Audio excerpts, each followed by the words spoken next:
தீர்க்க தரிசனம் தான் பரிசோதனை என்றால் நாஸ்டர்டாமஸின் புத்தகம் தான் சிறந்த புத்தகமாக இருக்கும். அந்த புத்தகத்தை சிறந்ததென்றும் இறைவனின் வார்த்தை என்றும் அழைக்க வேண்டும். ஆனால் இல்லை. சாத்தியக்கூறியல் கோட்பாடு பற்றி பேசினார். சாத்தியக்கூறியல் கோட்பாட்டை விஞ்ஞான விஷயங்களில் குரான் சம்பந்தமான ஆய்வில் எப்படி தொடர்பு படுத்த முடியும்? அதற்கு குரான் இறைவனின் வார்த்தையா என்ற என்னுடைய ஒளிநாடாவை பாருங்கள். இது இந்த அரங்கத்தின் வெளியே கிடைக்கும். குரானின் விஷயங்களை விஞ்ஞான பூர்வமாக நிரூபித்து காட்டியிருக்கிறேன். டாக்டர் கேம்பல் தீர்க்க தரிசன அடிப்படையில் அதை பயன்படுத்தினார். வேண்டுமென்றால் அவர் தீர்க்க தரிசனம் தவறென்று நிரூபிக்க முடியும், ஆனால் செய்யப்போவதில்லை. ஆனால் உடன்பாட்டு அணுகுமுறையை பயன்படுத்தி ஒரு வாதத்திற்காக அவர் சொன்னதெல்லாம் சரி என்று நாம் வைத்துக் கொள்வோம், ஒரு வாதத்திற்காக. ஆனால் அதில் ஒரு நிறைவேறாத தீர்க்க தரிசனம் இருந்தால் கூட பைபிள் இறைவனின் வார்த்தை இல்லை என்று நிரூபணமாகிவிடும். நிறைவேறாத தீர்க்க தரிசனங்களில் பட்டியலையே என்னால் தர முடியும். உதாரணத்திற்கு ஆதியாகமம் அதிகாரம் 4 வசனம் 12, தேவன் காயினை பார்த்து நீ பூமியில் நிலையற்று அலைகிறவனாய் இருப்பாய் என்று சொல்கிறார். சில வசனங்கள் கழித்து வசனம் 17 காயின் ஒரு பட்டணத்தை கட்டியதாக சொல்கிறது. நிறைவேறாத தீர்க்க தரிசனம்.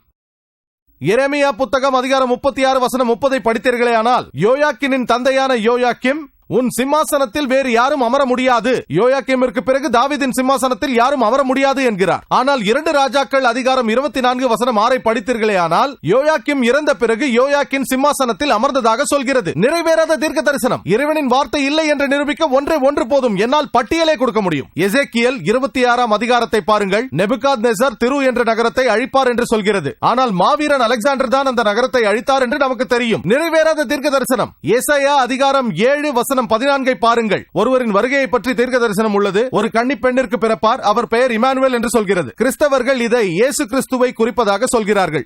கன்னி பெண்ணிற்கு பிறப்பார். அதற்கு தரப்பட்டுள்ள எபிரேய வார்த்தை அம்லா. அதற்கு கன்னி பெண் அல்ல, இளம் பெண் என்று அர்த்தம். எபிரேய மொழியில் கன்னி பெண்ணிற்கு பெத்துலா என்று சொல்வார்கள். ஆனால் அந்த வசனத்தில் அது வரவில்லை. நாம் ஏற்றுக்கொள்வோம், உடன்பாட்டு அணுகுமுறையில் ஏற்றுக்கொள்வோம். கன்னி பெண்ணாகவே இருக்கட்டும், பிரச்சனை இல்லை. இமானுவேல் என்று அழைக்கப்படுவார் என்று சொல்கிறது. ஆனால் பைபிளில் இயேசு கிறிஸ்து அவர்கள் எங்குமே இமானுவேல் என்று அழைக்கப்படவில்லை. நிறைவேறாத தீர்க்க தரிசனம். என்னால் நிறைவேறாத தீர்க்க தரிசனங்களின் பட்டியலையே தர முடியும். பைபிளை தவறென்று நிரூபிக்க ஒன்று போதும். நான் சிலவற்றை தந்துள்ளேன். உங்கள் சாத்தியக்கூறியல் கோட்பாட்டின்படியே பைபிள் இறைவனின் வார்த்தை இல்லை என்று நிரூபணமாகிவிட்டது.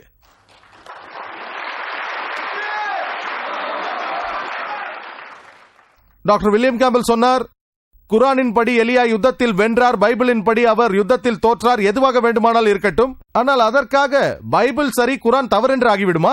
பைபிளும் குரானும் மாறுபடலாம். நீங்கள் பைபிள் இறைவனின் வார்த்தை என்று நினைத்துக் கொண்டிருக்கிறீர்கள். ஆனால் இரண்டையுமே சமமாக ஆராய்ந்து பார்த்தால் குரான் தான் சரி, பைபிள் தவறு என்ற முடிவுக்கும் வரலாம். பைபிள் சரி, குரான் தான் தவறு என்ற முடிவுக்கும் வரலாம். இரண்டுமே தவறு என்ற முடிவுக்கும் வரலாம். இரண்டுமே சரி என்ற முடிவுக்கும் வரலாம். இரண்டில் எது சரி எது தவறு என்று நாம் கண்டுபிடிக்க நம்பகத்தன்மை வாய்ந்த மூன்றாவது மூலத்தை நாம் பார்க்க வேண்டும். பைபிள் எலியா தோற்றார் என்றும் குரான் எலியா வென்றார் என்றும் சொல்வதனால் குரானை தவறு என்று சொல்வது அறிவுபூர்வமான முடிவல்ல. மேலும் டாக்டர் வில்லியம் கேம்பல் நான் சுட்டிக்காட்டிய விஞ்ஞான முரண்பாடுகளுக்கு பதில் அளித்தார். நேரமின்மை காரணமாக நான் தொட முடியாத சில விஷயங்களை இப்பொழுது அலசப் போகிறேன். கூடுதலாக அவர் 6-7 விஷயங்களை அவர் பேசும்போது கூறினார். இன்ஷா அல்லாஹ் சுருக்கமாக அவற்றுக்கு நான் பதிலளிக்கிறேன். குரானிலிருந்து நான் சுட்டிக்காட்டியதாக அவர் சொன்னார். சகோதரர் ஷபீர் அலி சொன்னவாறு என்னுடைய ஒளிநாடாவை போட்டு காட்டினார். சந்திரனின் வெளிச்சம் பிரதிபலிப்பு வெளிச்சமாகும் என்பது குரானின் கருத்தல்ல என்றார். நான் மீண்டும் சொல்கிறேன். குரான் சொல்கிறது, சூரா அல் ஃபுர்கானில் அத்தியாயம் 25 வசனம் 61, விண்ணில் உறுதியான மண்டலங்கள் அமைத்து அதில் ஒளி விளக்கை அமைத்தவன் பெரும் பாக்கியமுடையவனாவான், அதாவது சூரியன். மேலும் சந்திரனின் வெளிச்சமானது இரவல் வெளிச்சம், முனீர். சந்திரனை குறிக்கும் அரபு சொல்லானது கமர். அது எப்போதும் அரபு மொழியில் முனீர் அல்லது நூர் என்றே, அதாவது பிரதிபலிப்பு வெளிச்சம் என்றே வர்ணிக்கப்படுகிறது. அரபு மொழியில் சூரியனை குறிக்க ஷம்ஸ் என்ற சொல்லே பயன்படுத்தப்படுகிறது. அது ஒஹத் தியா, அதாவது பேரொளி எரிபந்தம், மகத்தான ஒளி என்று வர்ணிக்கப்படுகிறது. இது குறித்து திருக்குரானில் சூரா நூஹ் அத்தியாயம் 71 வசனங்கள் 15-16, மேலும் சூரா யூனுஸ் அத்தியாயம் 10 வசனம் 5 சொல்லப்பட்டுள்ளது. அவர் மேலும் இது பிரதிபிம்ப வெளிச்சம் என்பது சரியானால் அதற்கு திருக்குரானிலிருந்து மேற்கோள் காட்டினார். சூரா அன்னூர் அத்தியாயம் 24 வசனம் 35-36, அதாவது அல்லாஹ் சுப்ஹானஹு வ தஆலா அவர்தான் நூறு சமாவாத்தி வலர்து, அதாவது வானத்துக்கும் பூமிக்கும் பேரொளி ஆவான். முழு வசனத்தையும் படிக்க வேண்டும். அது என்ன சொல்கிறது என்று ஆராய வேண்டும். அதில் அல்லாவே ஒளி நூர் என்று சொல்லப்பட்டுள்ளது. வானத்துக்கும் பூமிக்கும் அல்லாவே ஒளி என்று சொல்கிறது. ஒரு உவமான உவமேயமாக வருகிறது. ஒரு குழி, அதற்குள்ளே ஒரு விளக்கு. விளக்கென்ற சொல் அதில் இருக்கிறது. ஆகவே அல்லாஹ் சுப்ஹானஹு வ தஆலா தன் சொந்த ஒளியையும் வைத்திருக்கிறான், அதையே பிரதிபலிக்கவும் செய்கிறான். ஹாலோஜன் விளக்கை பார்த்திருப்பீர்கள், அரங்கத்திற்குள்ளும் இருக்கின்றன. உள்ளிருக்கும் விளக்கு ஒரு சிராஜை போல, பிரதிபலிக்கும் பொருள் சந்திரனை போல, அது ஒளியை பிரதிபலிக்கிறது. அந்த விளக்கிற்கு, அதாவது அந்த டியூபிற்கு சொந்த வெளிச்சம் இருக்கிறது. ஆனால் ஹாலோஜன் விளக்கின் பிரதிபலிக்கும் பொருள் ஒளியை பிரதிபலிக்கிறது. இரண்டும் ஒரே இடத்தில் இருக்கிறது. ஆகவே அல்லாஹ் சுப்ஹானஹு வ தஆலா அல்ஹம்துலில்லாஹ் சொந்த வெளிச்சத்தை கொண்டிருக்கிறான். குர்ஆனில் சொல்லப்படுவது போல ஒரு குழி, அதில் விளக்கும் உள்ளது. அல்லாஹ் சுப்ஹானஹு வ தஆலாவின் அந்த விளக்கின் வெளிச்சம் அதன் சொந்த வெளிச்சம். அல்லாஹ் சொந்த வெளிச்சத்தை பிரதிபலிக்கிறான். குர்ஆனில் சொல்லப்பட்டிருப்பதாக டாக்டர் வில்லியம் கேம்பல் சொல்கிறார். குர்ஆன் ஒரு நூர், பிரதிபலிக்கும் வெளிச்சம் என்று. உண்மைதான். குர்ஆன் அல்லாஹ் சுப்ஹானஹு வ தஆலாவின் ஒளியையும் வழிகாட்டுதலையும் பிரதிபலிக்கிறது. நபிகள் நாயகம் அவர்களை சிராஜ் என்று குறிப்பிடுவதை பற்றி சொன்னார். உண்மைதான். அவர்கள் தந்த ஹதீசுகள் எங்களுக்கு வழிகாட்டுகின்றன. முஹம்மது ஸல்லல்லாஹு அலைஹி வஸல்லம் நூர் தான், அவர் சிராஜ் தான். அல்ஹம்துலில்லாஹ். அவரிடம் சொந்த ஞானம் இருந்தது. அல்ஹம்துலில்லாஹ். அல்லாஹ் சுப்ஹானஹு வ தஆலாவின் வழிகாட்டுதலும் இருந்தது. அல்ஹம்துலில்லாஹ். ஆகவே நூர் என்ற வார்த்தையையும் முனீர் என்ற வார்த்தையையும் பிரதிபலிக்கும் வெளிச்சம் என்று பயன்படுத்தினால், இருப்பினும் அல்ஹம்துலில்லாஹ் சந்திரனின் வெளிச்சமானது அதன் சொந்த வெளிச்சம் அல்ல, பிரதிபலிக்கும் வெளிச்சம்தான் என்று விஞ்ஞானபூர்வமாக நிரூபித்து விடலாம். மேலும் டாக்டர் வில்லியம் கேம்பல் அவர்கள் தொட்ட சில விஷயங்கள். சூரா அல் காஃபை பற்றி சொன்னார். அத்தியாயம் 18 வசனம் 86. அதாவது துல்கர்னைன் கலங்கலான தண்ணீரில் சூரியன் மறைவதை பார்த்தாராம். கற்பனை செய்து பாருங்கள், கலங்கலான தண்ணீரில் சூரியன் மறைவது விஞ்ஞானபூர்வம் அல்ல. இங்கு பயன்படுத்தப்பட்டுள்ள அரபு சொல் துல்கர்னைனுக்கு அப்படி தோன்றியது என்ற அர்த்தம். டாக்டர் வில்லியம் கேம்பலுக்கும் அரபு மொழி தெரியும். அகராதியில் வைஜதாவின் அர்த்தம் என்னவென்று பார்த்தால் தோற்றம் அளித்தது என்ற அர்த்தம். ஆகவே அல்லாஹ் சுப்ஹானஹு வ தஆலா துல்கர்னைனுக்கு என்ன தோற்றம் அளித்ததோ அதை விவரிக்கிறான். பள்ளியில் ஒரு மாணவன் 2 2 5 என்று சொல்கிறான் என்று நான் உங்களிடத்தில் சொன்னால், ஓ என்ன ஜாக்கிர் இப்படி சொல்லிவிட்டார் என்பீர்களா? நான் சொல்லவில்லை. என் பள்ளியில் படிக்கும் மாணவன் ஒருவன் சொல்லிவிட்டான் என்றுதான் சொன்னேன். நான் தவறாக சொல்லவில்லை, மாணவன் சொல்லிவிட்டான். இந்த வசனத்தை ஆராய நிறைய வழிமுறைகள் உள்ளன. முதலாவது, இந்த வழி முகமது அசத் அவர்கள் சொன்னது. வஜதா என்றால் தோற்றமளிப்பது, துல்கர்னைனுக்கு தோற்றமளித்தது. இரண்டாவதாக, இதில் பயன்படுத்தப்பட்டுள்ள சொல் மக்ரிப். அதை நேரத்தையோ அல்லது இடத்தையோ குறிக்க பயன்படுத்தலாம். சூரிய அஸ்தமனம் என்று சொல்லும் போது அதை நேரத்தை குறிக்கவும் சொல்லலாம். 7 மணிக்கு சூரிய அஸ்தமம் ஆனது, நேரத்தை குறிக்கிறது. மேற்கில் சூரிய அஸ்தமம் ஆனது என்று சொன்னால் அது இடத்தை குறிக்கிறது என்ற அர்த்தம். இங்கு மக்ரிப் என்ற வார்த்தை நேரத்தை குறிக்க பயன்படுத்தப்பட்டுள்ளது. ஆகவே துல்கர்னைன் சூரியன் அஸ்தமம் அடைந்த இடத்தை அடையவில்லை, அவர் அந்த நேரத்தில், சூரிய அஸ்தம நேரத்தில் அங்கு சென்றடைந்தார். பிரச்சனை தீர்ந்தது. மேலும் பல வழிகளில் இதற்கு தீர்வு காணலாம். ஒருவேளை டாக்டர் கேம்பல் இல்லை நீங்கள் அளவுக்கு அதிகமாக யூகிக்கிறீர்கள், அது தோற்றம் அளித்தது அல்ல என்றாலும் அதை தொடர்ந்து ஆராய்வோம். குர்ஆன் வசனம் கலங்கலான தண்ணீரில் சூரிய அஸ்தமம் ஆனது என்று சொல்கிறது. நாம் இந்த வார்த்தைகளை பயன்படுத்தும் போது நமக்கு தெரியும், அதாவது சூரிய உதயம், சூரிய அஸ்தமம். சூரியன் உதிக்கிறதா?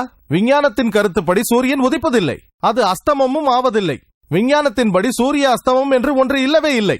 நமது பூமியின் சுழற்சிதான் சூரிய உதயத்திற்கும் அஸ்தமத்திற்கும் காரணம். இருப்பினும் ஒவ்வொரு நாளும் செய்தித்தாள்களில் குறிப்பிடப்பட்டுள்ளது, காலை 6 மணிக்கு சூரிய உதயம், மாலை 7 மணிக்கு சூரிய அஸ்தமம். ஓ, செய்தித்தாள்கள் விஞ்ஞானத்திற்கு முரணானவை. நான் டிசாஸ்டர் என்ற வார்த்தையை பயன்படுத்தினால், ஓ இது ஒரு டிசாஸ்டர். டிசாஸ்டர் என்றால் நடந்த ஒரு அசம்பாவிதம் என்று அர்த்தம். இலக்கிய ரீதியாக டிசாஸ்டர் என்றால் துர்நட்சத்திரம் என்று அர்த்தம். டிசாஸ்டர் என்று நான் சொல்லும் போது துர்நட்சத்திரத்தை பற்றி அல்ல, அசம்பாவிதத்தை பற்றி தான் நான் சொல்லுகிறேன் என்று எண்ணுவார்கள். டாக்டர் கேம்பலுக்கும் எனக்கும் தெரியும், ஒருவருக்கு பைத்தியம் பிடித்து விட்டால் ஆங்கிலத்தில் லூனட்டிக் என்பார்கள். உண்மைதானே? எனக்கு இது தெரியும், டாக்டர் கேம்பல் அவர்களுக்கும் இது தெரியும். பைத்தியம் பிடித்த மனிதனை லூனட்டிக் என்று அழைக்கிறோம். லூனட்டிக் என்பதற்கு அர்த்தம் என்ன? சந்திரனால் தாக்கப்பட்டார் என்ற அர்த்தம். இப்படித்தான் மொழிகள் வளர்ந்து வந்துள்ளன. இதேபோல் சூரிய உதயம் என்பது வெறும் ஒரு வார்த்தையின் பிரயோகம் மட்டும்தான். ஆகவே அல்லாஹ் நமக்கு வழிகாட்ட, நாம் புரிந்து கொள்ள எளிய ஒரு முறையில் சொல்லியிருக்கிறான். ஆகவே இது வெறும் ஒரு மேற்கோள் தான். உண்மையிலேயே சூரியன் அஸ்தமிப்பதில்லை, அது உதிப்பதும் இல்லை. இந்த விவரங்கள் மூலம் தெளிவாக தெரிந்துவிட்டது. அதாவது குர்ஆனின் வசனங்கள் சூரா அல் காஃப் அத்தியாயம் 18 வசனம் 86 நிரூபிக்கப்பட்ட விஞ்ஞானத்திற்கு முரணானது அல்ல. இது மக்கள் பேசும் பேச்சு வழக்கு. அவர் சூரா அல் ஃபுர்கானையும் மேற்கோளாக காட்டினார். அத்தியாயம் 25 வசனங்கள் 45-46. நிழல் விரிகிறது, மேலும் அது நீள்கிறது, அதை அசையாமலாக்கவும் முடியும். சூரியனே அதற்கு வழிகாட்டி. மேலும் அவருடைய புத்தகத்தில் சூரியன் நகர்கிறதா என்று கேட்கிறார். சூரியன் நகர்கிறது என்று இந்த வசனத்தில் எங்கு சொல்லப்பட்டுள்ளது? சூரா அல் ஃபுர்கான் அத்தியாயம் 25 வசனங்கள் 45-46 சூரியன் நகர்வதாக சொல்லவில்லை. மேலும் அவருடைய புத்தகத்தில் பாலர் பள்ளியிலேயே நாம் படித்தோம் என்று அவர் பேசுகையிலும் அவர் கூறினார், பூமியின் சுழற்சியால் தான் நிழலானது நீள்கிறது, சுருங்குகிறது என்று அவர் குறிப்பிட்டார். ஆனால் குரான் என்ன சொல்கிறது? சூரியனே அதன் வழிகாட்டி என்கிறது. ஆனால் இன்று பள்ளிக்கு செல்லாத ஒருவனுக்கு கூட சூரிய வெளிச்சத்தால் தான் நிழல் உருவாகிறது என்று தெரியும். பள்ளிக்கு செல்லாத ஒருவனுக்கு கூட சூரிய வெளிச்சத்தால் தான் நிழல் உருவாகிறது என்று தெரியும். குரான் சரியாக சொல்கிறது. சூரியன் நகர்வதால் நிழல் உருவாவதாக சொல்லவே இல்லை. அவர் தன் சொந்த வார்த்தைகளை குரானில் திணிக்கிறார். சூரியனே அதன் வழிகாட்டி, அது நிழலுக்கு வழிகாட்டுகிறது. சூரிய வெளிச்சம் இல்லை என்றால் நிழலும் இல்லை. விளக்குகளால் நிழல் கிடைக்கலாம், அது வேறு விஷயம். ஆனால் இங்கு குறிப்பிட்டிருக்கும் நிழல் அசையும் நிழல், அது நீள்கிறது, சுருங்குகிறது. டாக்டர் கேம்பல் சாலமோனின் மரணத்தை பற்றி பேசினார். திருக்குரானில் சூரா சபா அத்தியாயம் 34 வசனம் 12-14 வரை கற்பனை செய்து பாருங்கள். ஒரு கோலை சார்ந்து ஒரு மனிதர் நிற்கிறார், அவர் இறக்கிறார், அது யாருக்கும் தெரியவில்லை என்றெல்லாம் பேசினார். இதை பல கோணங்களில் விளக்க முடியும். சாலமோன் அவருக்கு சாந்தி உண்டாகட்டும், அவர் ஒரு தீர்க்கதரிசி. ஆகவே இது ஒரு அற்புத நிகழ்வு. பைபிளில் இயேசு கிறிஸ்து அவருக்கு சாந்தி உண்டாகட்டும் மரித்தோரை உயிர்த்தெழுப்பினார் என்று சொல்லும்போது, கன்னிப்பெண்ணிற்கு பிறந்தார் என்று சொல்லும்போது நம்புவதற்கு எது கடினமாக உள்ளது? கன்னிப்பெண்ணிற்கு பிறந்ததையா, மரித்தோரை உயிர்த்தெழுப்பியதையா, அல்லது ஒரு கோலை சார்ந்து ஒருவர் இறந்ததையா? எதை நம்புவது கஷ்டம்? இயேசு கிறிஸ்து அவர்கள் மூலம் இறைவன் அற்புதங்களை நிகழ்த்தும் போது ஏன் சாலமோன் மூலம் அற்புதங்களை நிகழ்த்தக்கூடாது? மூசா நபி கடலையே பிரித்தார். அவர் கோலை தூக்கி போட்டார், அது பாம்பாக மாறியது. பைபிளும் சொல்கிறது, குரானும் சொல்கிறது. இறைவனால் அதை செய்ய முடியும் என்றால் சாலமோன் விஷயத்திலும் ஏன் செய்ய முடியாது? சரி, போகட்டும். நான் பல விளக்கங்களை கொடுத்து விட்டேன். சுலைமான் நபி நீண்ட காலம் கோலை சார்ந்து இருந்ததாக குரானில் எங்குமே சொல்லப்படவில்லை, ஒரு இடத்தில் கூட இல்லை. அது என்ன சொல்கிறது என்றால், ஏதோ ஒரு மிருகம், சிலர் எறும்பு என்று சொல்கிறார்கள், பூமியில் இருக்கும் ஏதோ ஒரு மிருகம் வந்து கடித்தது. ஒருவேளை இப்படியும் இருக்கலாம். ஒருவேளை சுலைமான் நபி இறந்துவிட்ட நிலையில் இருக்க ஏதோ ஒரு பிராணி தடியை அசைத்திருக்கலாம், அதனால் சுலைமான் நபி கீழே விழுந்திருக்கலாம். இதெல்லாம் யூகம்தான். நான் குரானோடு உடன்பாட்டு அணுகுமுறையை கையாளுகிறேன். நான் உடன்பாட்டு அணுகுமுறையை கையாண்டாலும் சரி, முரண்பாட்டு அணுகுமுறையை கையாண்டாலும் சரி, நான் என் பேச்சின் ஆரம்பத்தில் குறிப்பிட்ட ஆயத்தை போல சூரா அன்-நிசா அத்தியாயம் 4 வசனம் 82,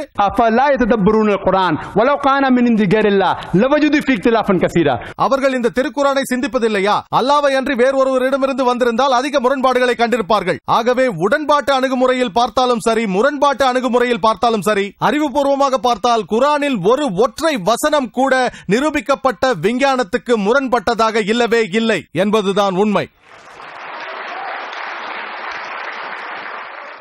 சுலைமான் அலைஹி வஸல்லம் அவர்கள் நீண்ட காலம் இருந்தார் என்ற கருத்தை ஏற்றுக்கொள்கிறேன். அதே வசனத்தில் இந்த விவரமும் உள்ளது. அதாவது சுலைமான் அவர்கள் விழுந்த பிறகு ஜீன்கள் பேசிக் கொள்கிறார்கள். சாலமோன் இறந்து விட்டது நமக்கு முன்பாகவே தெரிந்திருந்தால் இவ்வளவு கடினமாக உழைத்திருக்க மாட்டோம். இதிலிருந்து ஜீன்களுக்கு கூட இல்முல் கேப், மறைவான விஷயங்களை அறியும் தன்மை கிடையாது என்று தெரிகிறது. ஜீன்கள் தாங்கள் மகத்தானவர்கள் என்று நினைத்தார்கள். ஆனால் அவர்களுக்கும் இல்முல் கேப் கிடையாது என்று அல்லாஹ் அவர்களுக்கு கற்பிக்கிறான். டாக்டர் வில்லியம் கேம்பல் பால் உற்பத்தி சம்பந்தமாக பேசினார். சூரா அல்-நஹல் அத்தியாயம் 16 வசனம் 66, குரான் அருளப்பட்டு 600 ஆண்டுகளுக்கு பிறகு வந்த இப்னு நஃபீஸ் என்ற அறிஞர் மனித உடலில் இரத்த ஓட்டம் நடப்பது பற்றி பேசிய முதல் மனிதர். இப்னு நஃபீஸுக்கும் 400 ஆண்டுகள் கழித்து வில்லியம் ஹார்மி இதை மேற்கத்திய நாடுகளுக்கு தெரிவித்தார். திருக்குரான் தோன்றி 1000 ஆண்டுகளுக்கும் பிறகுதான். நீங்கள் உண்ணுகின்ற உணவு குடலுக்குள் செல்கிறது. அங்கிருந்து உணவின் பல்வேறு அம்சக்கூறுகள் இரத்த ஓட்டத்தின் வாயிலாக வெவ்வேறு உறுப்புகளை சென்றடைகிறது. பெரும்பாலும் ஈரலே இவற்றின் போக்குவரத்துக்கு வாசலாக அமைகிறது. இப்படியாகத்தான் பால் சுரவி நாளங்களையும் அவை சென்றடைகின்றன. இப்படியாகத்தான் பாலும் உற்பத்தியாகிறது. நவீன விஞ்ஞானத்தின் இந்த கண்டுபிடிப்பை குரான் மிக சுருக்கமாக சூரா அல்-நஹல் அத்தியாயம் 16 வசனம் 66 சொல்கிறது. கால்நடைகளிலும் நிச்சயம் உங்களுக்கு ஒரு படிப்பினை உண்டு. சாணம், ரத்தம் ஆகியவற்றிற்கிடையே அவற்றின் வயிற்றிலிருந்து தூய்மையான பாலை உங்களுக்கு நாம் புகட்டுகிறோம். அருந்துவோருக்கு இது இன்பமாய் இருக்கின்றது. அல்ஹம்துலில்லாஹ். இது நமக்கு அண்மையில் 50 அல்லது 100 ஆண்டுகளுக்கு முன்பாக தெரிய வந்த விஷயம். ஆனால் 1400 ஆண்டுகளுக்கு முன்பாகவே திருக்குரான் இந்த தகவலை தந்துவிட்டது. மீண்டும் சூரா மோமினூன் அத்தியாயம் 23 வசனம் 21 சொல்கிறது. ஒரு சமூக கூட்டமாக மிருகங்கள் வாழ்வதை பற்றி டாக்டர் வில்லியம் கேம்பல் சில ஐயப்பாடுகளை எழுப்பினார். திருக்குரான் சூரா அல்-அன்ஆம் அத்தியாயம் 6 வசனம் 38 பூமியில் வாழும் எல்லா பிராணிகளும் வானில் பறக்கும் எல்லா பறவைகளும் சமூக கூட்டமாகவே வாழ்கின்றன. டாக்டர் வில்லியம் கேம்பல் சொன்னார், பெண் சிலந்திகள் ஆண் சிலந்திகளை கொன்று விடுகின்றன, கருவின் தந்தையை கொன்று விடுகின்றன, அதுபோல் நாமும் செய்கிறோமா? சிங்கம் இப்படி, யானை இப்படி என்றார். அவர் மிருகங்களின் நடத்தையை பற்றி பேசுகிறார். ஆனால் குரான் நடத்தையை பற்றி பேசவில்லையே. டாக்டர் கேம்பலுக்கு குரான் சரியாக புரியவில்லை என்றால் குரான் தவறென்று ஆகிவிடாது. திருக்குரான் சமுதாய கூட்டங்களாக வாழ்வதை பற்றி பேசுகிறது. அதாவது மிருகங்களும் பறவைகளும் கூட்டமாக வாழ்வதை பற்றி, குழுக்களாக, மனிதர்களைப் போலவே. அது நடத்தையை பற்றி பேசவில்லை.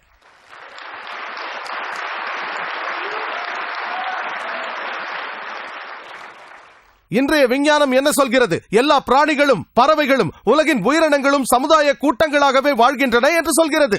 மனிதர்களைப் போலவே அவையும் ஒன்றாக வாழ்கின்றன.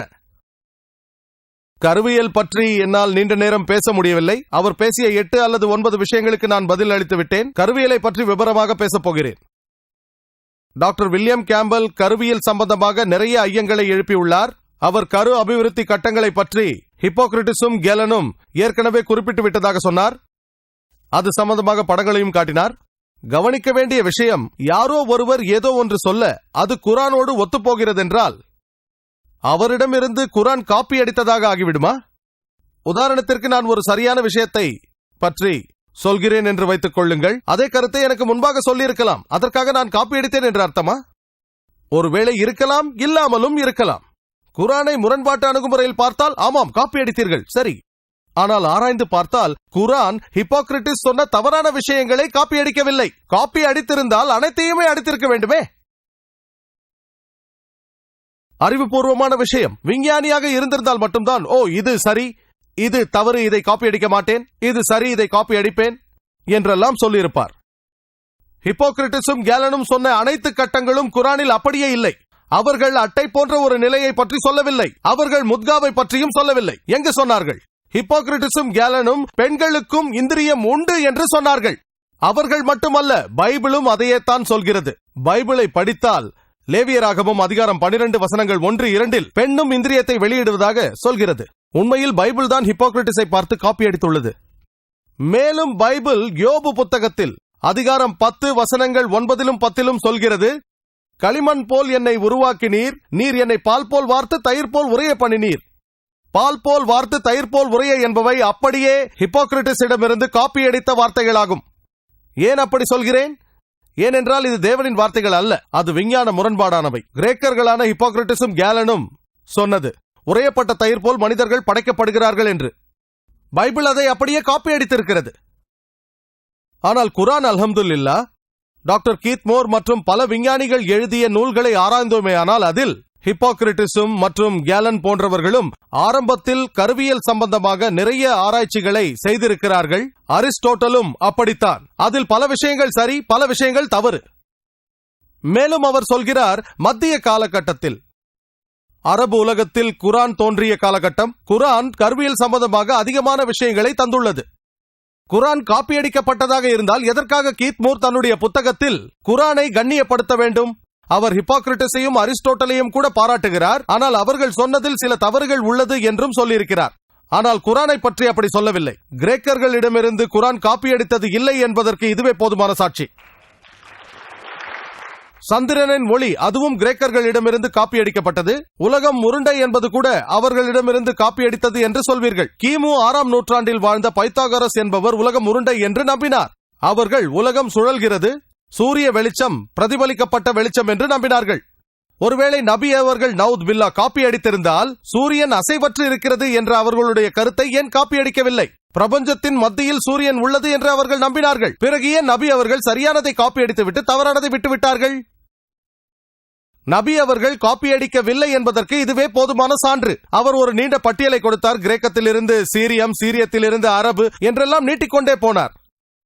குரானின் ஒரே ஒரு வசனம் இதையெல்லாம் தவறு என்று நிரூபித்துவிடும். திருக்குரானில் சூரா அன்கபூத் அத்தியாயம் 29 வசனம் 48 சொல்கிறது, இதற்கு முன்னர் எந்த வசனத்தையும் நீர் படித்ததில்லை, உம்முடைய கையால் எழுதியதும் இல்லை.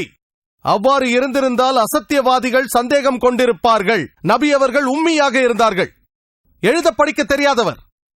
இதுவே நபி அவர்கள் காப்பி அடிக்கவில்லை என்பதற்கு போதுமான வரலாற்று சான்றாகும். இதுவே போதும்.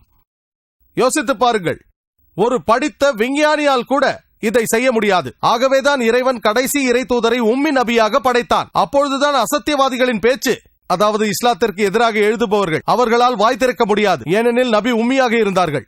பைபிளை குறித்து இன்னும் அநேக விஷயங்களை நான் பேசிக்கொண்டே போக முடியும். குரானுக்கு எதிரான அவருடைய வாதங்களுக்கு பதிலளித்து விட்டேன், அல்ஹம்துலில்லாஹ். குரானின் ஒரு விஷயம் கூட விஞ்ஞானத்திற்கு எதிரானது என்று நிரூபிக்க முடியவில்லை. நான் சொன்ன 22 விஷயங்களை அவர் தொடவில்லை, 2 தொட்டார், அதையும் நிரூபிக்கவில்லை. ஆகவே பைபிள் நவீன விஞ்ஞானத்தோடு முரண்படுகிறது என்பது தெளிவாக தெரிகிறது. 23வது விஷயம், உயிரியல் விஞ்ஞானத்தை பற்றி பைபிளில் சொல்லப்பட்டிருக்கிறது. லேவியராகமம் அதிகாரம் 11 வசனம் 6 முயலானது அசை போடுகின்ற மிருகம் என்று. முயல் அசை போடுவதில்லை என்பது நமக்கு தெரியும். அதன் உதட்டசைவை வைத்து அது அசை போடுகிறது என்று நம்பினார்கள். ஆனால் முயல் அசை போடுவதில்லை, அதற்கு பிரிவுகளை கொண்ட வயிறும் இல்லை. மேலும் பைபிள் சொல்கிறது, நீதிமொழிகள் அதிகாரம் 6 வசனம் 7 எறும்புக்கு தலைவனோ அதிகாரியோ பிரபுவோ கிடையாது என்று சொல்கிறது. ஆனால் இன்று எறும்புகள் கூர்மதி உள்ளவை என்பது நமக்கு தெரியும். சீரிய கூட்டமைப்புக்குள் வாழ்பவை. அவற்றுக்கு தலைவன், கண்காணிகள், பணியாளர்கள் என்பதோடு ஒரு ராணியும் ஆட்சியாளரும் உண்டு. ஆகவே பைபிள் விஞ்ஞானத்தோடு முரண்படுகிறது. மேலும் பைபிளில் சொல்லப்பட்டுள்ளது, ஆதியாகமம் அதிகாரம் 3 வசனம் 14 ஏசாயா 65:25 பாம்புகள் மண்ணை தின்னும் என்கிறது. எந்த உயிரியல் நூலும் பாம்புகள் மண்ணை தின்னும் என்று சொல்லவில்லை. மேலும் லேவியராகமம் அதிகாரம் 11 வசனம் 20 அருவருக்கத்தக்கவையில் பறக்கிறவைகளில் 4 கால் உள்ளவை அருவருக்கத்தக்கவை. சில அறிஞர்கள் உஃப் என்ற எபிரேய சொல்லை பறவை என்று மொழிபெயர்த்தது தவறு என்கிறார்கள். கிங் ஜேம்ஸ் பைபிளில் பூச்சி அல்லது சிறகு முளைத்த பிராணி என்று சொல்லப்படுகிறது. மேலும் நியூ இன்டர்நேஷனல் வெர்ஷன் பைபிள் சிறகுள்ள பிராணி என்கிறது. மேலும் அதில் 4 கால்கள் உடைய எல்லா பூச்சிகளும் அருவருக்கத்தக்கவையே, அவைகள் உண்ணத்தகாதவை ஆகும் என்கிறது. நான் டாக்டர் கேம்பலை கேட்கிறேன், எந்த பூச்சிக்கு 4 கால்கள் உள்ளது? தொடக்கப் பள்ளியில் படிக்கும் மாணவனுக்கு கூட பூச்சிகளுக்கு 6 கால் என்று தெரியுமே. உலகத்தில் எந்த பறவைக்கும் எந்த பூச்சிக்கும் 4 கால்கள் கிடையவே கிடையாது. மேலும் கற்பனையான மிருகங்கள், வினோதமான மிருகங்கள் உண்மையிலேயே இருந்ததாக பைபிள் குறிப்பிடுகிறது. உதாரணமாக ஒற்றை கொம்பு குதிரை. ஏசாயா அதிகாரம் 34 வசனம் 7 ஒற்றை கொம்பு குதிரையை பற்றி சொல்லப்படுகிறது. உண்மையிலேயே இருந்ததாக சொல்லப்படுகிறது. அகராதியில் பார்த்தால் குதிரை போல் உடம்பு கொண்ட ஒரு மிருகம், அதற்கு ஒரு கொம்பும் இருக்கும் என்று விளக்கப்படுகிறது. இவையெல்லாம் கட்டுக்கதைகளே. என் நேரம் முடிந்துவிட்டது. ஒன்றை மட்டும் சொல்லிக் கொள்கிறேன், என்னுடைய பேச்சு எந்த கிறிஸ்தவரையாவது காயப்படுத்தி இருந்தால் மன்னித்து விடுங்கள். நான் வெறும் டாக்டர் கேம்பலின் புத்தகத்திற்கு பதில் அளித்தேன். திருக்குரான் விஞ்ஞானத்தோடு உடன்படும் ஒரு வேதமே என்று நிரூபித்தேன். மேலும் பைபிள் அதன் ஒரு பாகம் இறைவனின் வார்த்தையாக இருக்கலாம், ஆனால் முழுமையாக அல்ல என்பது என்னுடைய கருத்து. என்னுடைய பேச்சை திருக்குரானின் ஒரு வசனத்தை கூறி நிறைவு செய்கிறேன். சூரா இஸ்ரா அத்தியாயம் 17 வசனம் 81 சத்தியம் வந்துவிட்டது, அசத்தியம் அழிந்து விட்டது. அசத்தியம் நிச்சயமாக அழிந்தே தீரும். அல்ஹம்துலில்லாஹி ரப்பில் ஆலமீன்.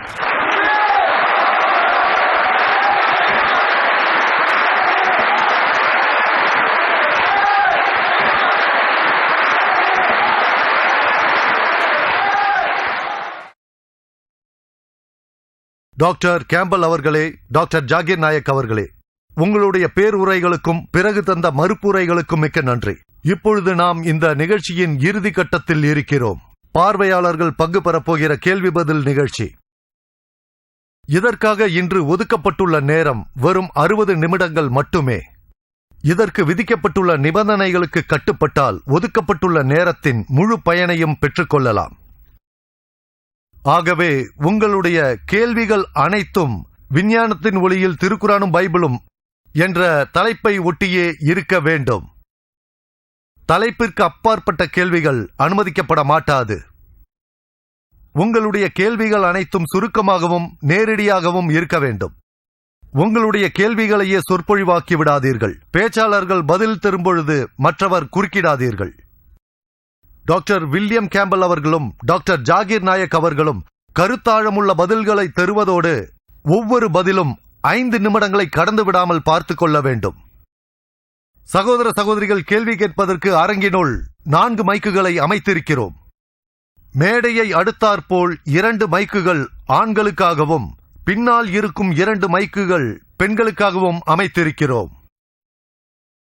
டாக்டர் வில்லியம் கேம்பலிடம் கேள்வி கேட்க விரும்புகிறவர்கள் எனது இடதுபுறத்தில் ஆண்கள் முன்னாலும் பெண்கள் பின்னாலும் வரிசையாக நில்லுங்கள். மறந்துவிடாதீர்கள், ஆண்கள் முன்னாலும் பெண்கள் பின்னாலும். அதேபோல் டாக்டர் ஜாகீர் நாயக்கிடம் கேள்வி கேட்க விரும்புகிறவர்கள் எனது வலதுபுறத்தில் உள்ள மைக்கில் ஆண்கள் முன்னாலும் பெண்கள் பின்னாலும் வரிசையாக நின்று கேள்வி கேட்குமாறு கேட்டுக்கொள்கிறேன். பால்கனியில் அமர்ந்திருப்பவர்கள் என்னை மன்னிக்கவும், அரங்கமே நிறைந்து வழிகிறது. மிகவும் சந்தோஷமான விஷயம்தான். நீங்கள் கேள்வி கேட்க வேண்டுமென்றால் மாடியிலிருந்து சங்கடங்களை பார்க்காமல் கீழே வந்துதான் கேள்வி கேட்க வேண்டும், வேறு வழியில்லை. அதேபோல் ஒருவர் ஒரு கேள்வி மட்டும்தான் கேட்க வேண்டும். இரண்டாவது கேள்வி கேட்க வேண்டுமென்றால் மீண்டும் வரிசையில் வந்து நின்றுதான் கேட்க வேண்டும். எழுத்து மூலமாக கேள்விகளை கேட்க விரும்புகிறவர்கள் அரங்கிற்குள் ஆங்காங்கே நிற்கும் தொண்டர்களிடமிருந்து காகிதங்களை பெற்று அதில் உங்கள் கேள்விகளை எழுதவும். நேரடியான கேள்வி முடிந்ததும் உங்களுக்கு பதில் வரும். ஆனால் மறக்காமல் யாருக்கு என்பதை பெயர் குறிப்பிடப்பட வேண்டும். Doctor William Campbell, doctor Zakir Naik என்று பெயர் குறிப்பிடப்பட்டுள்ள 2 பெட்டிகள் உங்கள் முன்பாக வைக்கப்பட்டுள்ளன. அவற்றில் கேள்விகளை போட வேண்டும். மீண்டும் நான் நினைவுபடுத்துகிறேன், அவற்றில் பேச்சாளர்களின் பெயரும் எழுதப்பட வேண்டும். பிறகு ஒருங்கிணைப்பாளர்கள் பெட்டிகளை குலுக்குவார்கள். அதில் இருக்கும் கேள்வியை பேச்சாளர்கள் ஒருவர் மாறி ஒருவர் எடுத்து ஒருங்கிணைப்பாளரிடம் கொடுப்பார்கள். அதற்கு பிறகு ஒருங்கிணைப்பாளர்கள் கேள்வியை சரிபார்த்து இது தலைப்பு சார்ந்ததுதான் என்பதை உறுதி செய்த பின்னரே கேள்வியாளர்களின் கேள்விக்கு பதில் சொல்ல பேச்சாளர்களை மைக் முன் அனுமதிப்பார்கள். அதனால் தலைப்பிற்குட்பட்ட கேள்வியை மட்டும்தான் எழுத வேண்டும். தயவு செய்து கேள்வி கேட்பவர்கள் தங்கள் பெயரையும் தொழிலையும் சொல்லுங்கள். ஒருவர் ஒரு கேள்வி கேட்க மட்டும்தான் அனுமதிக்கப்படும். பிறகு கேள்வி கேட்பவர்களின் முறை கடிகாரம் போல் சுற்றி வரும். முதல் கேள்வி மேடையின் இடது பக்கத்திலிருந்தும், இரண்டாவது வலது பக்கத்திலிருந்தும், மூன்றாவது கேள்வி எனக்கு இடது பின்னால் இருந்தும், நான்காவது கேள்வி எனது வலது பின்னால் இருந்தும் கேட்கலாம். இது தொடர்ச்சியாக வரும். மைக்கில் கேட்கும் கேள்விகளுக்கு ஒதுக்கப்பட்டுள்ள நேரம் 40 நிமிடங்கள் மட்டுமே. அதை அடுத்து எழுத்து மூலமான கேள்விகளுக்கு நாம் செல்வோம். இப்பொழுது எனது இடதுபுறத்தில் உள்ள மைக்கிலிருந்து டாக்டர் வில்லியம் கேம்பலிடம் முதலாவது கேள்வியை கேட்கலாம். நான் டாக்டர் கேம்பலிடம் என்னுடைய முதல் கேள்வியை கேட்க விரும்புகிறேன். ஆதியாகமத்தில் பிரளயத்தை பற்றி, அதாவது நோவா காலத்தில் நடந்த பிரளயத்தை பற்றி பேசும்போது ஒட்டுமொத்தமாக பூமியை மூழ்கடித்து விட்டதாகவும், எல்லா படைப்புகளும் எல்லா மலைகளும் மொத்தத்தில் எல்லாமே பூமியில் உள்ள மிகப்பெரிய மலையையும் மூழ்கடித்து விட்டதாக, அதாவது அந்த மலையின் மொத்த உயரம் 15 முழமாம். அதை நாம் அரபி மொழியில் கூறும்போது அதை கதம் என்போம். ஆக விஞ்ஞானபூர்வமாக மிக உயரமான மலையின் உயரம் வெறும் 15 முழம் அல்ல, அது அதைவிட மிக மிக அதிகம். எனவே ஆதியாகம கூற்றின்படி எப்படி அனைத்தும் தண்ணீரில் மூழ்கிவிட்டதாகவும் அதில் உயரமான மலை 15 முழம்தான் என்றும் ஆதியாகமம் சொல்கிறதே, அது எப்படி?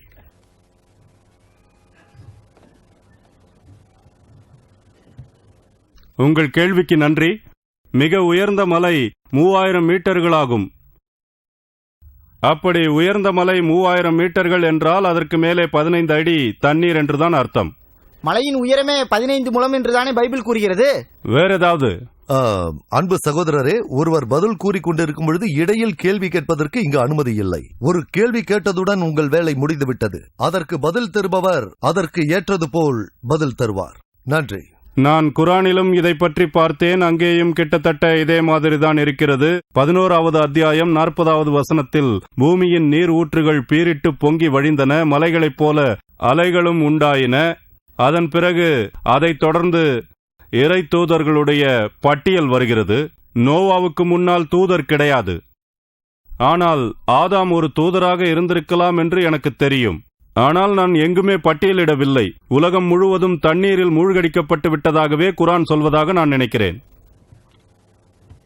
சகோதரரே, உங்கள் கேள்விகளை டாக்டர் ஜாகீர் நாயக் அவர்களிடம் கேட்கலாம். டாக்டர் ஜாகீர், குரானில் தப்பு தவறுகள் இல்லை என்று நீங்கள் கூறினீர்கள். ஆனால் பொறுங்கள், கொஞ்சம் பொறுங்கள். இரண்டாவது கேள்வியை எனது வலது பக்கத்தில் இருக்கும் மைக்கிலிருந்து டாக்டர் ஜாகீரிடம் கேட்க வேண்டும். சரி, அல்லாஹ் ஒளியை பிரதிபலிக்கவும் செய்கிறான், அவன் ஒளியால் ஆக்கப்பட்டவன் என்றெல்லாம் நீங்கள் சொன்னீர்கள், அதாவது நூர்.